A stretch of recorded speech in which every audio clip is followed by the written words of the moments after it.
When I walked through the front door of my parents' house that afternoon, I never expected to hear my name whispered like a dirty secret. I'd come by unannounced, arms full of groceries, thinking I'd surprise them with their favorite pasta for dinner, the kind Mom used to make when I was a kid. But as I stepped inside, I froze, hearing their voices carry from the living room. "I just don't know how much longer we can keep pretending," my father said, his voice lower than usual. "Allie is a pathetic disappointment. She may pay the bills, but that doesn't make up for her being a failure in every other way." My heart stopped. I almost dropped the grocery bags right there. I could hear the soft clinking of teacups as my mother replied, utterly calm. "Well, at least her money keeps us comfortable. She knows she owes us for everything we've done for her. It's the least she can do." I felt like the air had been knocked out of me. I stood motionless, staring at the hallway wall as if it could somehow explain why my parents, the very people I had worked so hard to support, were tearing me apart behind my back. Every word felt like a dagger, reopening old wounds I thought I had long since healed. I'd always known they weren't the most affectionate parents. My achievements had never been enough. No promotion was ever impressive enough, no gesture generous enough. But this wasn't criticism. This was contempt. I slowly backed out of the door, careful not to make a sound. The groceries were still in my car, forgotten. I drove home in silence, my mind racing with fragments of their conversation. Pathetic disappointment. At least her money keeps us comfortable. Those words echoed like cruel chants. I couldn't stop hearing them. For the past 5 years, I had quietly paid for nearly everything. Their mortgage, utilities, even their vacations. After my father's construction business went under and my mother retired early due to stress, I stepped up. I was 26 when I took on the responsibility, working my way up as a project manager at a tech firm, pulling overtime, living below my means. Also, my parents could keep the house I grew up in, enjoy dinners out, and never worry about bills. They had no idea how much I sacrificed. And yet, there they were, sitting in the home I paid for, ridiculing me. That evening, I sat on my couch staring at the financial spreadsheet I updated religiously. Every dollar spent, every bill covered. I scrolled through the numbers, and for the first time, I didn't feel proud. I felt like a fool. I kept replaying the scene in my head, hoping I had misunderstood. Maybe they were talking about someone else. Maybe it was out of context. Maybe it wasn't as bad as it sounded. But I knew better. Deep down, I had always felt like their support was conditional. They only saw value in me when I was handing them money. This wasn't a misunderstanding. It was the truth surfacing. The next morning, I woke up hoping it was all a bad dream, but the weight in my chest said otherwise. I spent the whole day at work struggling to focus, fighting the urge to just drive back to their house and demand an explanation. By the time I got home, I had made up my mind. I needed answers. I couldn't go another day pretending everything was fine. So I called them. My father answered on the second ring. "Allie, sweetheart," he said, the usual warm facade in place. I took a shaky breath. "Dad, I heard what you said yesterday," I began, my voice barely steady. "I was there. I heard you both." There was a long pause on the line. Then, to my disbelief, my mother grabbed the phone and laughed. Not nervously, but genuinely, as if I had just told a joke.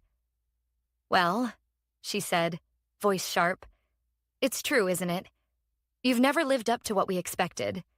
You owe us everything, Allie. You know that." That was it. At that exact moment, something inside me shifted. Years of guilt, obligation, and blind loyalty dissolved like sugar in hot water. I didn't even hang up. I simply set the phone down on the table and sat there in silence. The house felt colder.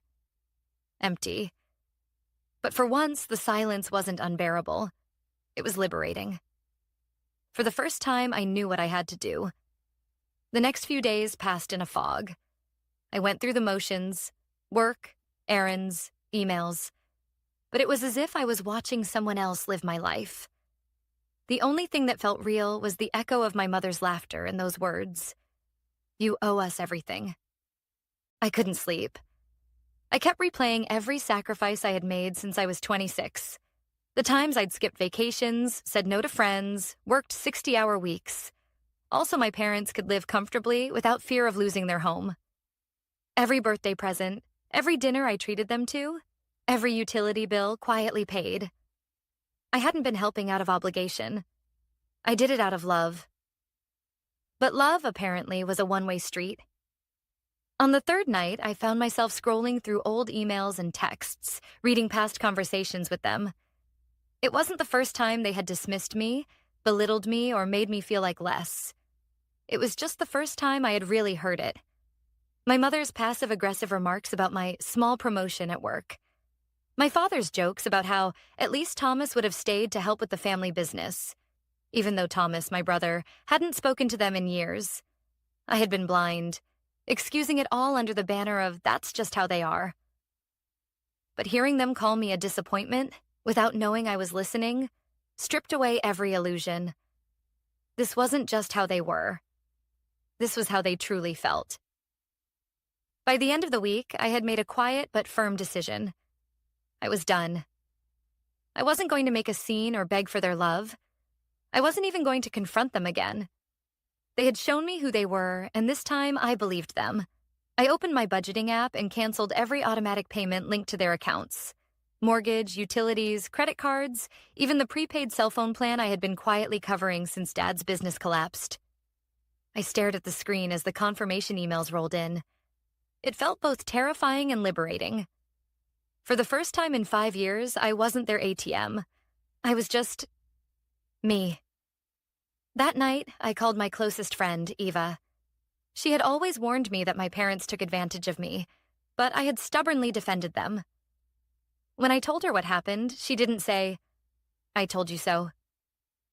She just listened, then said gently, "Allie, you don't have to keep paying for people who don't even see you." I cried harder than I had in years. The next morning, as if the universe could sense the shift, I got a text from my mother. "Sweetheart, we've noticed a few things aren't going through this month. Did you change banks? Call me when you get a chance." No apology, no acknowledgement of what they said. Just business as usual. I didn't reply. A few hours later, Dad tried. "Hey, Allie, your mom's worried. Some payments are missing. Can you check?"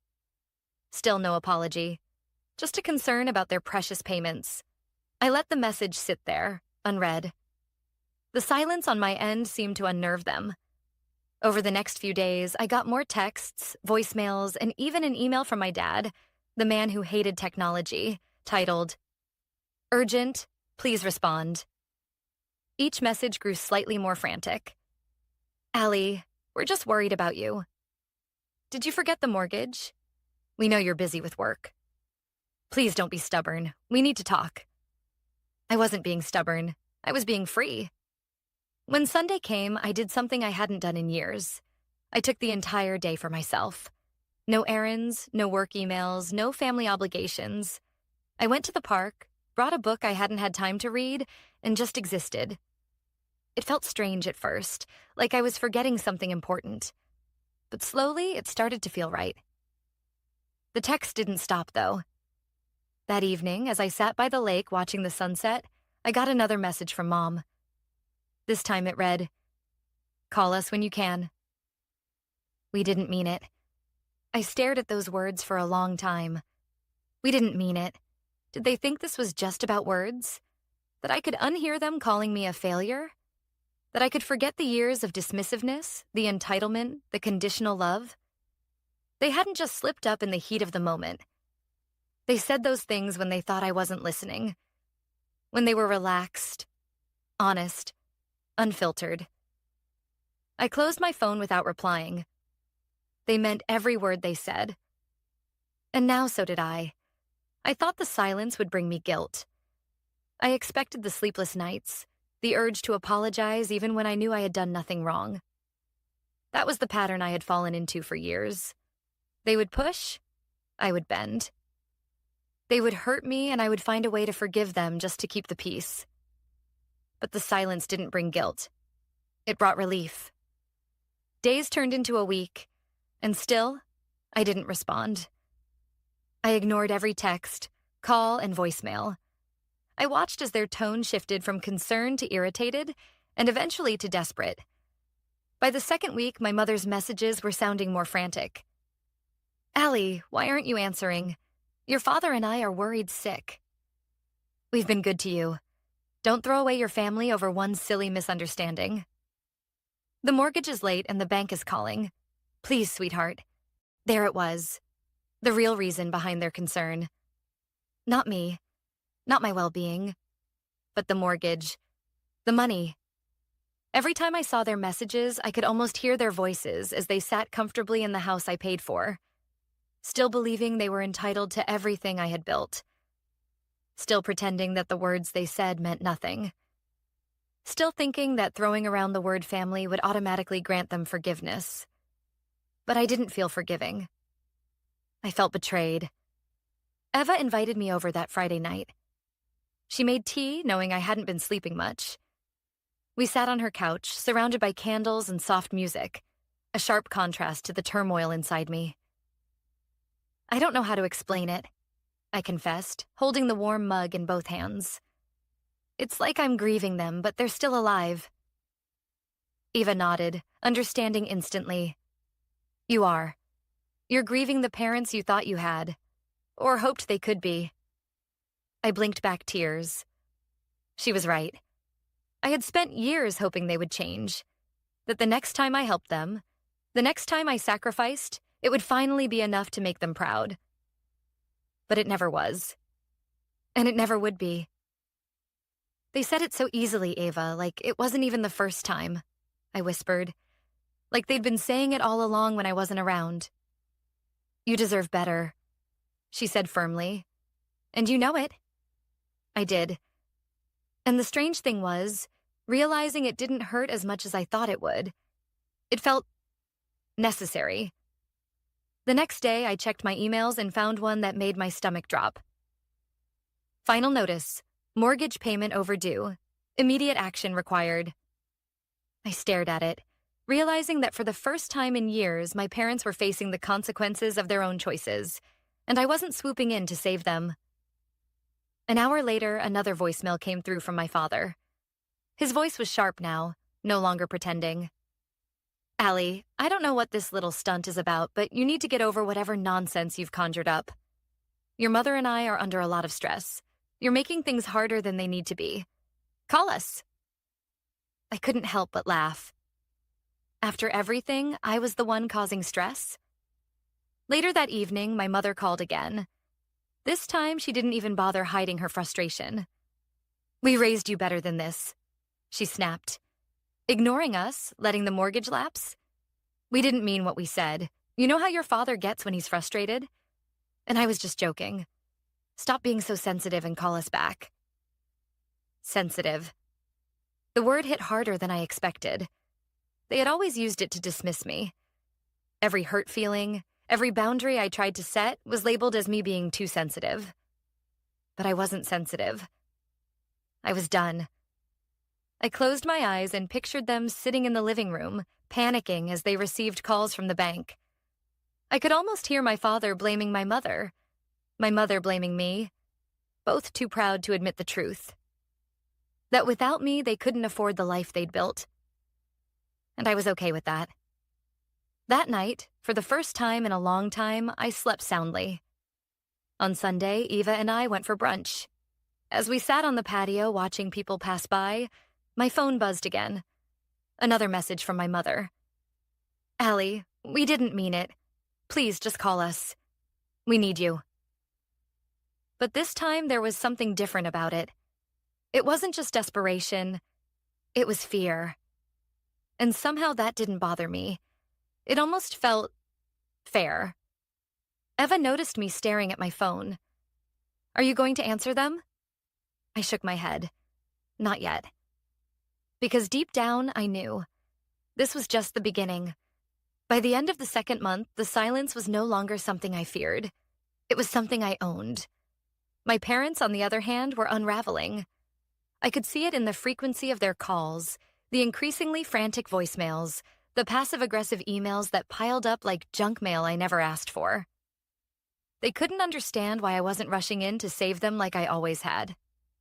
Why wasn't their good little daughter stepping up to patch the cracks they had long pretended didn't exist? They weren't used to this version of me, the version that didn't bend. Ava noticed it too. "You seem lighter," she said one evening as we walked through the park, leaves crunching beneath our feet. "Like you're finally breathing." "I am," I admitted. "For the first time, I don't feel like I owe anyone anything." Still, part of me wondered when the real panic would start. The mortgage wasn't just overdue. It was on the verge of foreclosure. The bank had likely already begun the process, and knowing my parents, they'd been ignoring the calls until it became impossible. That impossibility arrived the next day. My phone rang while I was at work. I ignored it like I had every call from them lately, but when I checked the voicemail later, my father's voice sounded different. Tight. Desperate. "Allie, please. The bank. We're losing the house. They've started foreclosure proceedings. We didn't mean what we said. We were just upset. It wasn't about you. Please, just call us." I stared at the screen, unmoved. It was about me. It had always been about me. About their disappointment that I wasn't who they wanted me to be. About their entitlement to everything I had worked for. The fact that they only reached out now when they were drowning financially told me everything I needed to know. Later that night, as I scrolled mindlessly through social media, I got another message. This time from an unknown number. "Hey, it's Aunt Carol. Your mom is a mess, Allie. Just call her. Family sticks together." I clenched my jaw. Family sticks together. The phrase that had been weaponized against me my entire life. But family, I realized, didn't mean enabling. It didn't mean sacrificing yourself so others could thrive while calling you a disappointment. I didn't reply. Days passed. More relatives started reaching out. Cousins I hadn't heard from in years suddenly had opinions about how I should forgive and forget. Each one pleaded their case, but none of them knew the full story. They hadn't heard the words that I had. They hadn't sat alone on their couch, listening to their parents label them as nothing more than a wallet with feelings. When I didn't respond, the guilt campaign shifted into threats. It started small. My father emailed me a link to a local article about how difficult it was for people over 60 to find affordable housing, underlined with, "Is this what you really want for your parents?" Then my mother took it a step further. "If you don't help us, people will know. Your friends, your boss. Do you want them to know how selfish you are? After all we've done for you?" I felt a chill crawl up my spine. I hadn't expected them to go there. To threaten my reputation. And yet, deep down, I wasn't surprised. This was who they really were, when the mask finally slipped. I forwarded the email to Eva without a word. She called me immediately. "Allie, you need to protect yourself. Don't let them twist this around." "I won't," I said, steady. "Not this time." I pulled up my employee portal and began gathering everything I needed. Pay stubs, emails, even performance reviews. I wasn't naive. If they were willing to smear me to family, they might try to reach further. I wasn't going to let them. By the end of the week, another message arrived from my mother, this time sounding less like a threat and more like a plea. "We didn't mean it, Allie. We were stressed. It was a bad day. Please don't let this ruin everything. You're our daughter. You're supposed to help us." But their words didn't touch me anymore. The damage had been done. Not just with what they said that day, but with every little dismissal, every expectation that I'd fund their lives, every guilt trip, and every moment I'd spent thinking I was the problem. They could dress it up however they wanted now, but the truth was simple. I wasn't their safety net anymore. And whether they wanted to admit it or not, they were about to fall. The final unraveling came faster than I expected. A week after their last desperate voicemail, I got a call from Aunt Carol again. This time, she sounded frantic. "Allie, they're losing the house. They only have a few weeks left before it's auctioned. Your father is beside himself, and your mother, she's in tears. Please, you have to step in. I listened quietly, staring at the ceiling as I lay on my couch. The version of me from months ago would have been pacing the room, heart pounding, scrambling to figure out how to save them. But now, I felt detached. Sad, yes, but also certain. I had already stepped in. For years, I had saved them from this exact scenario more times than I could count. But instead of gratitude, they gave me disdain. Aunt Carol, I said carefully, I'm sorry, but I'm not getting involved. There was silence on the other end. Then a sharp intake of breath. Allie, they're still your parents. They made mistakes, sure, but family is family. I know, I said. And that's why I gave them more than I ever should have. But I can't keep sacrificing myself for people who only love me when it's convenient. Before she could reply, I ended the call. I wasn't ready to hear the familiar chorus of, but they're family anymore. I had played that record too many times. Over the next few days, the situation spiraled. I started receiving emails directly from the bank, likely because I was still listed as a prior point of contact. The house was officially in foreclosure. Notices had been posted on the property. I imagined my parents, shocked to find the familiar red-lettered paper pinned to their front door. Part of me felt guilty, but guilt had been my default for too long. Instead, I reminded myself of the countless times I'd pulled them back from the edge, only to be rewarded with sneers behind my back. They hadn't just made a mistake. They had shown me their true colors. Then came the message that made my stomach turn. Allie, my father wrote in a cold, clipped email, if you don't fix this, you'll regret it. You owe us. We're your parents, and you don't get to abandon us like this. Remember who paid for your education. Remember who raised you. I stared at the screen, my hands trembling. Not from fear, but from the sheer audacity. They didn't pay for my education. I had. I'd worked 2 jobs, taken student loans, and when my parents' checks bounced during my junior year of college, I covered the shortfall myself. I had never even asked them to repay me. I scrolled through my archived emails and pulled up the payment receipts, proof of every dime I had scraped together to stay in school. I sat there in stunned silence, realizing just how deeply they had rewritten history to suit their narrative. They never paid for me. They never really supported me. The next day, the final straw arrived. A voicemail left by my mother, voice trembling between tears and anger. I hope you're happy, Allie. We're going to lose everything. The house, the cars, it's all falling apart. Is that what you wanted? For your parents to be homeless? You're pathetic, just like we always said. The words hit like a punch to the gut. Not because they were new, but because they were familiar. This wasn't new behavior. This was just the first time I wasn't numbing myself enough to ignore it. They weren't sorry for what they said. They were sorry for the consequences. I played the voicemail for Eva that evening, tears rolling silently down my face. You don't deserve this, she whispered. This isn't love, Allie. This is manipulation. I nodded. I knew she was right. And as painful as it was, the final piece of my decision settled into place. I wouldn't save them. I wasn't just withdrawing my money. I was done being their scapegoat. 2 days later, another email came, short and panicked. Please, Allie, we didn't mean it. Just help us this one last time. We're begging you. I stared at the message for a long time, but I didn't reply.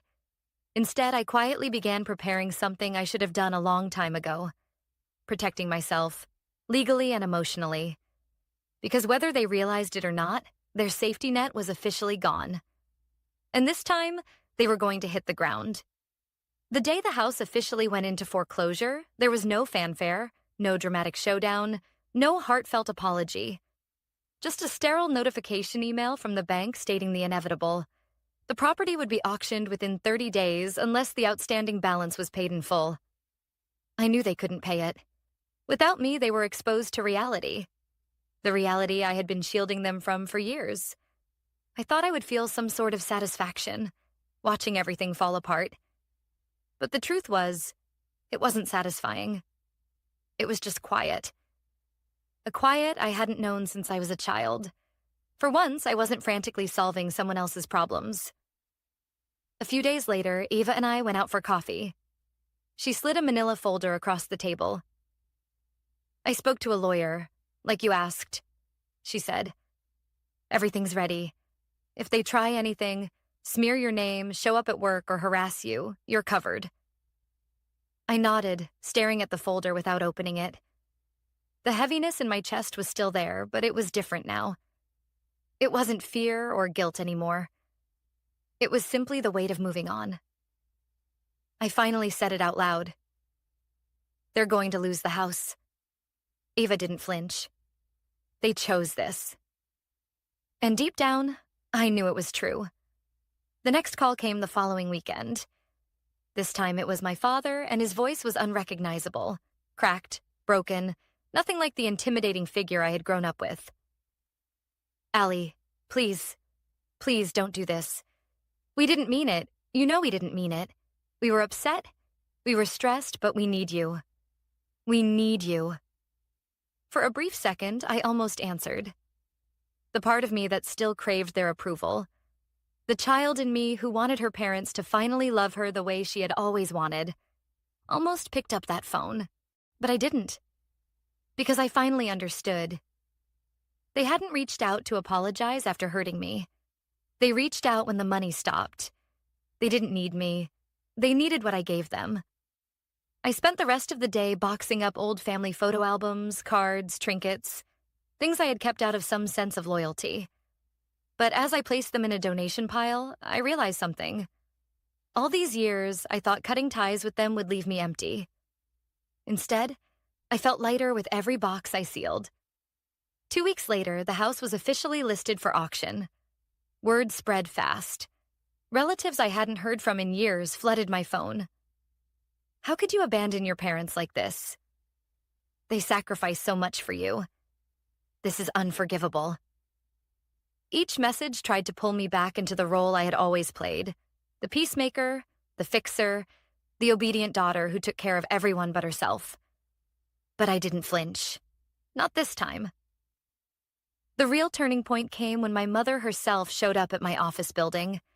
I watched her from the safety of the security cameras as she pleaded with the receptionist to let her upstairs. When security escorted her out, she looked around frantically as if searching for someone to make it all stop. It wasn't me. Later that afternoon, I found a handwritten note taped to the windshield of my car. "Please, Allie, we can fix this. Don't do this to your family." I folded the note carefully and threw it in the trash. On the night before the auction, I sat on the floor of my apartment, sipping tea, staring at the city lights beyond my window. I didn't feel triumphant. I didn't feel cruel. I simply felt free. Eva called. "They're still trying to reach you," she said gently. "You okay?" "I am," I replied. And for the first time, I meant it. The house sold the next morning to a young couple who looked ecstatic as they held the keys. I watched the announcement online, knowing that chapter of my life had closed. My parents moved into a small rental apartment on the other side of town. I didn't know the details. I didn't ask. I only knew what little I heard through others. And I didn't need to know more. Because this wasn't about revenge. It was about finally choosing me. 3 months later, standing in my quiet apartment, surrounded by my own furniture, my own peace, and my own rules, I realized something. I hadn't lost my family. They had lost me. And strangely enough, that was the most empowering thing I had ever done. Sometimes walking away isn't about punishment. It's about survival. And I had survived.